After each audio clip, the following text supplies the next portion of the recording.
నేను రవిశంకర్ వెళ్ళ AP cabinet కూర్పుపై చంద్రబాబు నాయుడు అండ్ పవన్ కళ్యాణ్ ఫోకస్ చేశారు. ఈ నెల 12న సీఎంగా చంద్రబాబుతో పాటు పూర్తి స్థాయి కేబినెట్ కొలువు తీరే అవకాశం ఉంది.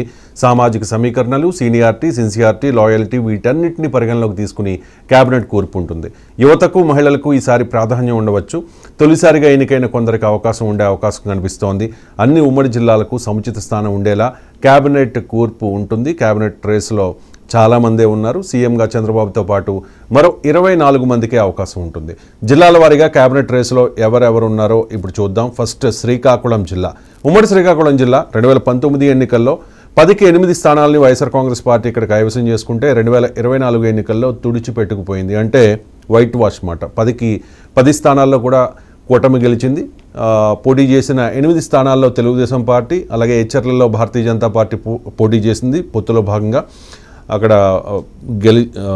బీజేపీ గెలిచింది. అలాగే పాలకొండలో జనసేన పోటీ చేసింది. నిమ్మక జయకృష్ణ అక్కడ గెలిచిన పరిస్థితి. ఒకసారి చూద్దాం శ్రీకాకుళం జిల్లా నుంచి మంత్రి రేసులో ఉన్నవాళ్ళు ఎవరు అనేది. టెక్కల నుంచి గెలిచిన కింజరపు అచ్చెన్నాయుడు బరిలో ఉన్నారు. ఆయన గతంలో కూడా మంత్రిగా పనిచేశారు. తెలుగుదేశం పార్టీలో చాలా సీనియర్ నాయకుడు అండ్ రాష్ట్ర అధ్యక్షుడు కూడా తెలుగుదేశం పార్టీకి. సో ఆయన్ని మంత్రివర్గంలోకి తీసుకోవడం దాదాపు ఖరారైపోయింది.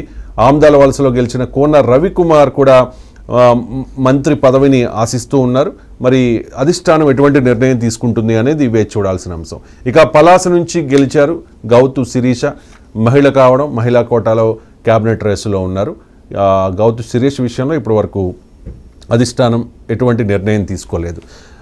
కాబట్టి శ్రీకాకుళం జిల్లా నుంచి ఒకటి కన్ఫర్మ్, టెక్కల్లో గెలిచిన కింజరపు అచ్చెన్నాయుడు మాజీ మంత్రివర్గంలోకి రాబోతూ ఉన్నారు. ఇంకొక బెర్త్ ఉంటుందా లేదా అనేది మరికొద్ది గంటల్లో ఒక క్లారిటీ వచ్చే అవకాశం ఉంది. ఇక విజయనగరం జిల్లాలో 2019లో YSR Congress party clean sweep చేసింది. 10కి 10